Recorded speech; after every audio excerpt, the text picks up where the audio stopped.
پاکستان سے کسی نے پوچھا ہے کیا خواتین پر تراویح پڑھنا لازم ہے؟ تراویح سنت مؤکدہ ہے. سنت مؤکدہ کہتے ہیں جو فرض کی طرح اور واجب کی طرح تو نہیں ہوتی، لیکن وہ عام سنتوں کی طرح بھی نہیں ہوتی کہ اس کو چھوڑنے والے کو ملامت ہی نہ کی جائے، تو اس کو سنت مؤکدہ کہتے ہیں. عام سنتوں سے زیادہ تاکید ہے اس کی، کیونکہ نبی صلی اللہ علیہ وسلم نے جہاں بھی صیام رمضان کا ذکر کیا، قیام رمضان کا بھی ساتھ میں ذکر کیا. دن کا روزہ رات کا قیام، دن کا روزہ رات کا قیام. تو یہ قیام کیسے ہوگا؟ نبی صلی اللہ علیہ وسلم نے 3 دن یہ قیام کر کے بتایا کہ ایسے ہوگا. اس میں کتنی رکعتیں پڑھی یہ معلوم نہیں. پھر حضرت عمر رضی اللہ تعالیٰ عنہ کے عمل سے ہمیں پتہ چلا کہ بھئی وہ اس طرح سے 20 رکعتیں ہوں گی، کیونکہ پھر پوری دنیا میں حضرت عمر نے اسی کو رائج کیا اور چاروں اماموں کا اس پر اتفاق ہوا کہ 20 رکعت سے کم تراویح نہیں ہے. تو اس سے پتہ چلا کہ یہ جو قیام رمضان ہے نا، یہی تراویح ہے، اور کم سے کم یہ 20 رکعتیں ہیں. تو اس لیے، اور یہ سنت مؤکدہ ہیں کیونکہ ان کی بہت زیادہ تاکید ہے. تو سنت مؤکدہ کا حکم یہ ہے کہ مرد ہو یا عورت دونوں کے لیے ایک ہی حکم ہے، الگ الگ نہیں ہے. ہاں، مرد بہتر ہے کہ جماعت سے پڑھیں، جماعت سے سنت مؤکدہ نہیں ہے، خوب سمجھ لیں. انفرادی طور پر بھی پڑھ سکتے ہیں، مرد ہو یا عورت ہو، لیکن جماعت سے پڑھنا افضل ہے، کیونکہ حضرت عمر نے جماعت قائم کی تھی، اور اس لیے تاکہ قرآن ختم ہو لوگوں کا. جن کو قرآن پڑھنا آتا ہے وہ جماعت کرائیں، جن کو نہیں آتا وہ قاری کے پیچھے سنیں. تو اب خواتین پہ تو مسجد کی جماعت فرض نماز بھی لازم نہیں ہے، تو تراویح کہاں سے لازم ہوگی؟ تو اس لیے خواتین بہتر ہے گھر میں تراویح پڑھیں. مسجد جانا چاہیں تو ہماری رائے تو یہی ہے کہ اس زمانے میں ان کو مسجد جانے کی بھی اجازت ہے، حدیث میں اس کی ثبوت ملتا ہے. اور تراویح میں تو ہمیں ملتا ہے کہ اسلاف اپنے عورتوں کو بھی تراویح کی نماز میں لایا کرتے تھے. تو لیکن بہرحال سنت مؤکدہ یہ ہے کہ پڑھ لیں آپ. جماعت سے پڑھنا سنت مؤکدہ نہیں ہے، گھر میں پڑھنا زیادہ افضل ہے. تو آپ گھر میں تراویح پڑھیں، 20 رکعت پڑھیں. اور سنت مؤکدہ کا حکم یہ ہے کہ کبھی کبھار چھوٹ جائے تو انشاءاللہ گناہ نہیں، کوئی حرج نہیں ہو، اس میں کوئی گناہ نہیں ملے گا. اور اگر کسی عذر سے چھوڑ دیں تو ویسے ہی کوئی حرج نہیں ہے، کیونکہ فرض واجب بہرحال نہیں ہے.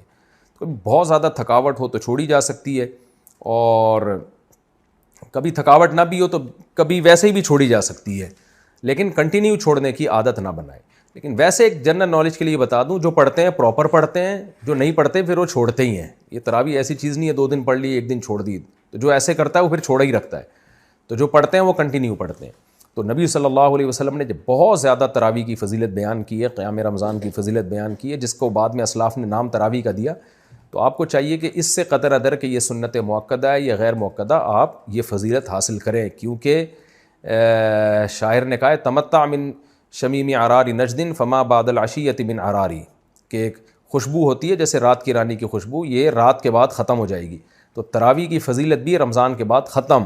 تو اس بحث میں پڑھے بغیر کہ سنت مؤکدہ ہے یا غیر مؤکدہ ہے، واجب ہے یا نہیں، اس بحث میں پڑھے بغیر آپ کنٹینیو پڑھ لیں، کیونکہ ثواب بہت ہے اس کا. اور یہ عید کا چاند نظر آتے ہی آپ کے پاس یہ آپشن ختم ہو جائے گا.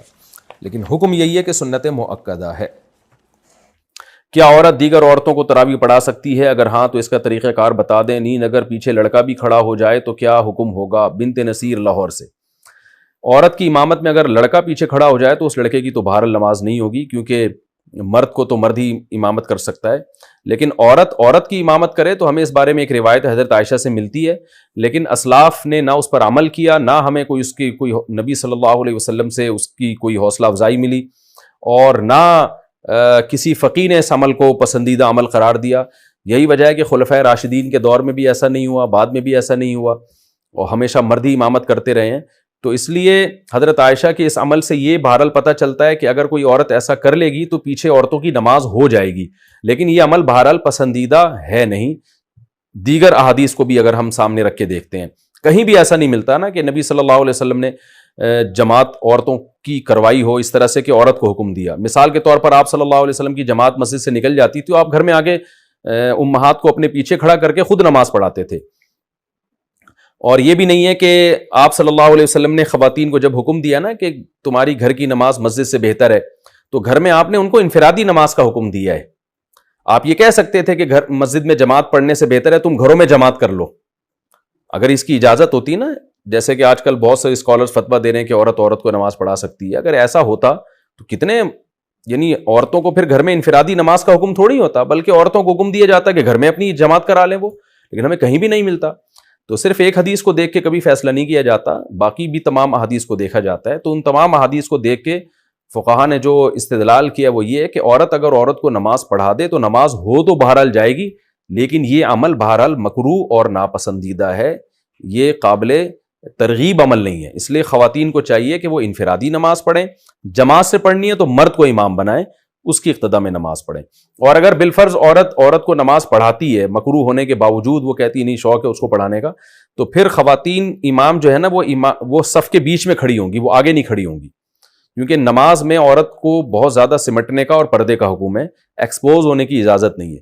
تو اس میں پھر یہ ہے کہ وہ خواتین، جیسے حضرت عائشہ کے بارے میں یہی ہے نا کہ خواتین کے بیچ میں تھیں وہ، تو پھر آگے جانے کے بجائے جہاں صف ہے اسی کے بیچ میں وہ عورت کھڑی ہو کے نماز پڑھائے گی۔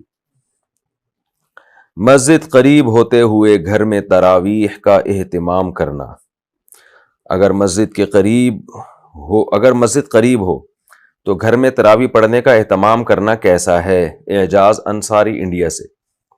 دیکھیں، تراویح کی جماعت مسجد میں لازم نہیں ہے، سنت مؤکدہ علی الکفایہ ہے کہ پورے محلے میں ایک جماعت بھی ہو تو سب سے سنت مؤکدہ ساقط ہو جاتی ہے۔ البتہ تراویح پڑھنا سنت مؤکدہ ہے، یعنی اگر آپ جماعت سے نہیں بھی پڑھتے تو انفرادی طور پہ پڑھیں۔ باقی آپ نے کہا مسجد قریب میں ہے، تو مسجد اگر قریب میں ہے تو بہتر تو یہی ہے کہ مسجد میں تراویح پڑھیں، کیونکہ اس کا ثواب زیادہ ہے۔ لیکن اگر کوئی مسجد میں نہیں پڑھتا، گھر میں بھی جماعت کر لیتا ہے تو بھی جائز ہے۔ باقی یہ کہ مسجد میں پڑھنا زیادہ بہتر کیوں ہے، وجہ اس کی ہے کہ حضرت عمر رضی اللہ تعالیٰ عنہ نے مسجد میں تمام جو مختلف جماعتیں تھیں ان کو ایک امام پہ جمع کیا، اور صحابہ نے اس عمل کو بہت پسند کیا، اور حضرت علی رضی اللہ تعالیٰ عنہ فرمایا کرتے تھے کہ اللہ عمر پہ رحم کرے، انہوں نے ہماری مسجدوں کو ایک رونق بخشی ہے۔ تو تراویح جو ہے یہ مسجد کی رونق ہے، تو اگر سب لوگ اپنے گھروں میں پڑھنا شروع کر دیں گے تو مسجد میں رونق ختم ہو جائے گی۔ تو اس لیے افضل یہی ہے کہ مسجد میں آپ جماعت سے جا کے تراویح کی نماز پڑھیں تاکہ مسجد کی ایک رونق بحال ہو۔ ہاں، حضرت عمر گھر میں پڑھا کرتے تھے، اس کی وجہ یہ تھی کہ آپ خود حافظ قرآن تھے، تو جو خود قرآن پڑھنا جانتا ہو، حافظ ہو، تو اس کے لیے بہتر یہی ہے کہ وہ خود سے پڑھے، تلاوت کرے اور گھر میں نماز پڑھے پھر وہ، تاکہ اس کا قرآن مکمل ہو، قرآن کا دور ہو جائے۔ لیکن جو غیر حافظ ہیں ان کے لیے افضل یہی ہے کہ مسجد میں جماعت سے نماز پڑھیں۔ مسجد میں نہیں پڑھتے، گھر میں کسی کی پیچھے نماز پڑھ لیتے ہیں تراویح کی تو بھی جائز ہے۔ البتہ یہاں ایک بات خوب اچھی طرح سمجھ لیں، آج کل یہ ہونے لگا ہے کہ تراویح کی جماعت مختلف جگہوں پہ قائم ہوتی ہے تو فرض نماز بھی وہیں پڑھ رہے ہوتے ہیں، یہ بالکل ٹھیک نہیں ہے۔ قریب میں اگر مسجد موجود ہے تو عشاء کے 4 فرض مسجد میں پڑھنا واجب ہیں۔ اگر قریب میں مسجد موجود ہے اور تراویح کی وجہ سے لوگ مسجد کی 4 فرض کی جماعت کو چھوڑ دیں گے تو گناہگار ہوں گے، تو اس لیے مسجد کی جماعت فرض نماز بہرحال مسجد میں پڑھنا واجب ہے اگر قریب میں کوئی مسجد موجود ہے۔